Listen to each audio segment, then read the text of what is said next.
Nikmatnya kerja sambil ngopi dan hunting kuliner pedas jangan sampai hilang karena sakit mah. Minum Proma dengan formula hidrotalsit, magnesium hidroksida, dan simeticon cepat redakan sakit mah. Proma, ahlinya lambung.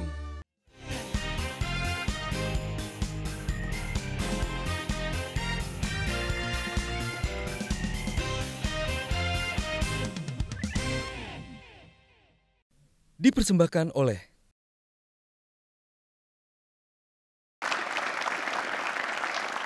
Jika bertemu dengan dia, apa yang ingin Anda tanyakan tentang kicauannya di sosial media atau pemikirannya yang kadang out of the box? Atau tentang komentar pedasnya yang bikin banyak orang geleng-geleng kepala? Temukan jawabannya hanya di Q&A. Saya Andini Effendi, jangan ragu bertanya karena setiap pertanyaan selalu ada jawaban. Fadlizon dikenal aktif dalam berbagai kegiatan organisasi sejak masih berstatus mahasiswa di program studi Rusia Fakultas Sastra Universitas Indonesia. Bahkan Fadli terpilih menjadi mahasiswa berprestasi 1 Universitas Indonesia dan menjadi berprestasi 3 tingkat nasional. Tak banyak yang tahu, Fadli mengawali karirnya di dunia jurnalistik sebagai penulis lepas di media.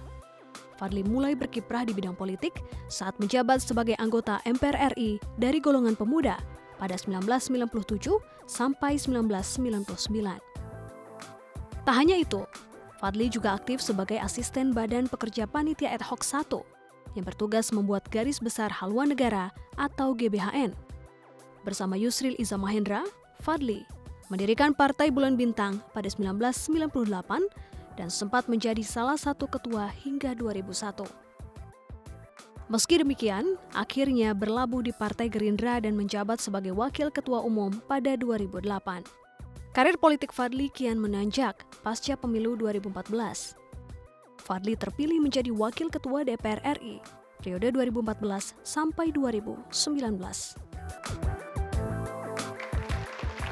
Untuk tamu kami pada malam hari ini adalah Wakil Ketua DPR Fadlizon. Terima kasih Bang Fadli sudah hadir bersama kami. Selamat datang di Q&A. Bang Fadli, kalau sebelumnya mungkin pernah lihat Q&A, kita formatnya ada panelis yang nantinya akan bertanya kepada Bang Fadli. Ini memang Pak Prabowo yang terbaik gitu menurut Pak Fadli. Dan Pak Prabowo juga mengatakan kalau misalnya mari kita dukung pemerintahan yang sekarang ini. Tapi itu kan Pak Prabowo. Betul-betul tidak ada yang benar dari Pak Jokowi sehingga tweetnya Pak Fahri bahkan ketika mengomentari vote. Ketika mengorbitkan Pak Prabowo, konsep logisnya apa gitu akan naik. Tingkat kepuasan publik terhadap pemerintah sekarang tinggi. 60 sampai 70%. Apa yang kita fokusin itu kita akan dapat lebih. Ketika kita memfokuskan pada hal-hal yang negatif kita akan dapetin yang itu. Yang mempengaruhi sehingga dua-duanya sama-sama sekarang ujungnya memang jago dalam Twitter, jago dalam nyinyir, jago dalam... DPR bisa bagus kualitasnya kalau gedungnya miring. Kita bicara soal Fadlizon tentunya tidak lepas dengan Gerindra. Nah Gerindra ini mengusung Prabowo Subianto benar ya Bang untuk calon presiden 2019. Ini lagi-lagi berarti ketiga kali calon presiden 2 kali. Cawapres waktu itu sekali. Calon presiden 1 kali. Calon presiden sekali, mau kedua kali dong berarti kan dengan yang ini kan gitu. Nampaknya nih pede sekali gitu untuk kembali mencalonkan lagi. Kira-kiranya kayaknya bakal sama dong rasanya dengan 2014 nih nanti 2019. Ya pasti beda lah. Bedanya apa? Kalau dari Gerindra apa yang akan membuat bedanya Bang? Pasti jauh lebih matang dan masyarakat pasti menginginkan pemimpin yang kuat, yang visioner. Yang tentu saja bisa mengembalikan Indonesia menjadi negara yang benar-benar dihormati dan terutama rakyatnya sejahtera. Oke, jadi itu adalah catatan-catatan yang dinilai tidak dimiliki pada pemerintahan saat ini. Ya kalau sekarang kan kita bisa lihat, kalau kita tanya di mana-mana di desa-desa ya kelihatan memang ada pembangunan tapi di sisi lain masyarakat hidupnya susah. Harga-harga naik, harga bensin naik, harga listrik naik, harga gas naik, harga beras naik, cabai naik ya.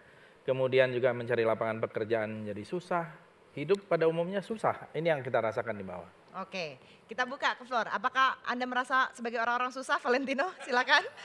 Pak, tapi ngomong-ngomong tadi saya tertarik untuk bertanya. Emang pernah ada ya zaman pemimpin baru yang kemudian semua harga jadi turun, Pak? Karena setahu saya ketika pergantian pemimpin, pergantian zaman, inflasinya juga berbeda. Saya belum pernah juga tuh ngalamin Dari bensin turun, cabai keriting, kol gepeng semua turun.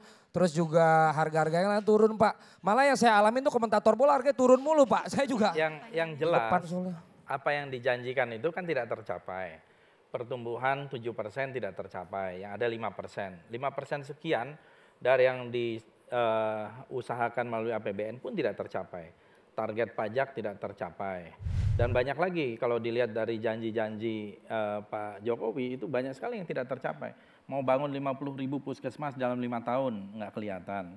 Mau membuat Indosat di buyback, ya dibeli kembali, nggak jelas sampai sekarang. Mau membuat Pertamina lebih hebat dari Petronas, yang ada Petronas lebih hebat sampai sekarang. Dan Pertamina rugi berapa triliun. Ya. Jadi kalau kita melihat salah satu benchmarknya itu, dan tidak terjadi, yang jelas semuanya pada naik, termasuk utang luar negeri juga naik. Dan ini menurut saya mengganggu kedaulatan kita, gitu ya. Ini menjadi masalah. Daya beli masyarakat turun, itu yang turun, daya beli masyarakat, ya. Jadi menjadi lemah, menjadi turun. Ini saya kira fakta-fakta yang kita temukan di lapangan. Kang Asep. Ya, oke lah Pak Fadli, misalkan Jokowi begitu, tidak tercapai targetnya. Sekarang Pak Fadli ketika mengorbitkan Pak Prabowo, konsep logisnya apa gitu, akan naik gitu. Nah, bedanya Kang Asep, kalau Pak Prabowo ini ekonomi mazhabnya itu adalah ekonomi kerakyatan. Sesuai dengan konstitusi kita pasal 33 Undang-Undang Dasar 45. Yaitu apa? Bumi, air, dan kekayaan alam yang terkandung di dalamnya dikuasai oleh negara untuk sebesar-besar kemakmuran rakyat. Bukan untuk sebesar-besar kemakmuran asing. Yang seperti sekarang ini kan untuk sebesar-besar siapa? Yang makmur itu cuma sedikit dia. Income inequality atau pendapatan dari masyarakat itu perbedaan kesenjangannya luar biasa jauh. 4 orang Indonesia bisa lebih kaya dari lebih dari 100 juta orang Indonesia. Ini salah satu income inequality terburuk di dunia. Setelah Mozambik dan Rusia. Pak Fadli, konsep tadi supaya harga barang-barang murah itu gimana gitu konkretnya? Pertamina lebih bagus dari Petronas itu gimana gitu? Konsep yang akan itu kan diajukan harusnya Prabowo. yang menjawab Pak Jokowi yang menjanjikan. Biarlah itu gagal lah katakan sama Pak Fadli. Oh kalau kita sekarang gampang. yang baru. Kita terutama prioritas harus jelas. Prioritas ini kalau sekarang kan infrastruktur. Ya walaupun yang dijanjikan revolusi mental tapi yang dibangun beton, ya. Fisik yang dibangun. Kalau Pak Prabowo kembali memprioritaskan kepada sektor ekonomi rakyat, pertanian, nelayan, buruh, pedagang pasar ini. Karena yang mau dibangun ini manusianya, people centered development atau pembangunan manusia, itu yang paling terpenting. Ini bukan fisiknya, manusianya, termasuk daya belinya, tapi ekonominya. juga dong, dengan adanya pembangunan infrastruktur kan mendorong pembangunan manusianya juga Bang. Itu teorinya, ternyata tidak. Ketika pembangunan infrastruktur di era Pak Jokowi ini, tidak ada stimulus terhadap industri baja, industri besi, tidak ada stimulus terhadap industri semen, malah turun semua industri itu. Yang lebih parah lagi, penyerapan sektor konstruksi pun turun. Berarti tenaga kerjanya dari mana? Mungkin tenaga kerja dari Cina. Dalam memperbaiki permasalahan sebuah negara yang begitu kompleks, menurut Pak Fadli idealnya memulainya dari sektor yang apa? Dari pemimpinnya dulu. Pemimpinnya ini harus ngerti dulu apa yang harus dilakukan, harus punya visi, ya, harus mengerti secara lebih komprehensif, termasuk timnya juga harus mengerti, dan timnya bukan orang-orang ABS, ya, para pembantunya, para menterinya bukan orang ABS, bukan KW3, ya, bukan orang-orang yang saya kira asal semuanya Bapak senang dan membawa berita-berita gembira. Menurut saya yang paling penting itu di sini, harus timnya ini adalah crème de la crème, orang yang terbaik dari yang terbaik di bidangnya masing-masing. Dengan begitu saya kira pemimpin ini tahu apa yang harus dilakukan. Policy interventionnya itu tepat, ya. Jangan sampai kemudian ini sakitnya pusing dikasih obat sakit perut, ya, tidak sembuh-sembuh. Nah ini yang menurut saya termasuk belakangan ini yang sering terjadi seperti itu. Coba bayangkan, sekarang ini kita membutuhkan lapangan kerja. Tiba-tiba Presiden mengatakan buka lapangan kerja, permudah pekerja asing untuk masuk. Ini kan menurut saya agak ngaco, gitu ya. Rakyat kita butuh tenaga kerja, lapangan pekerjaan, tetapi diminta buruh asing masuk dengan mudah. Persyaratan-persyaratannya dibikin mudah. Tapi kalau berkaca dari hasil survei-survei yang ada ya, yang dipublikasikan, nggak terlihat tuh apa yang disampaikan oleh Bang Fadlizon, rata-rata tingkat kepuasan publik terhadap pemerintah sekarang tinggi, 60-70% loh. tingkat elektabilitas memang berkisar antara 43 sampai 51 gitu. Dengan demikian tuh agak membantah apa yang disampaikan. Tadi digunakan kata agak ngaco, maka saya mengatakan agak membantah apa yang disampaikan Bang Fadlizon tadi. Kan Bang Effendi Ghazali sangat memahami bahwa yang namanya kepuasan itu tidak ada korelasinya dengan elektabilitas. Itu tidak ada. Tapi kenapa hubungan. mereka bisa puas? Artinya kalaupun tidak ada karena pertanyaannya bisa saja ketika ditanyakan pada bagaimana ini ada pembangunan ini, bagaimana puas apa tidak ya, pasti pada umumnya selalu masyarakat kalau ditanya puas ya biasa-biasa saja, puas saja. Nah, kalau kita melihat ya presiden tiap hari diliput oleh media, membagi-bagi sertifikat, bagi-bagi kaos, bagi-bagi sepeda, ya bagi-bagi macam-macam. Kaos enggak kan? Enggak. Sepeda dulu ada. bagi kaos. Hah? Waktu kampanye, yang belakangan kan enggak. Ada juga yang dilempar-lempar. Tapi gini Pak, ada surveinya Pak Fadli yang 75% juga itu. Gimana tuh? Ya, yang mana? Ada kan? Di Twitter. Oh, survei Twitter. Coba Twitter. mungkin kita punya nih surveinya boleh ditunjukkan. Lihat dulu coba. Survei dari Bang Fadli ini polling Twitter Jokowi Prabowo yang dimenangkan Jokowi 55. Oh, ini yang baru 75%, yang lama 23% nih ya. Ini maksudnya nih artinya mau ingin presiden baru begitu? Iya. Ingin presiden baru. Saya meneruskan sebetulnya itu surveinya Pak Fahri Hamzah. Oke, tapi kalau misalnya jika pemilihan presiden dilakukan hari ini yang akan dipilih 55%, milihnya masih Joko Widodo di sini. Itu sebelumnya.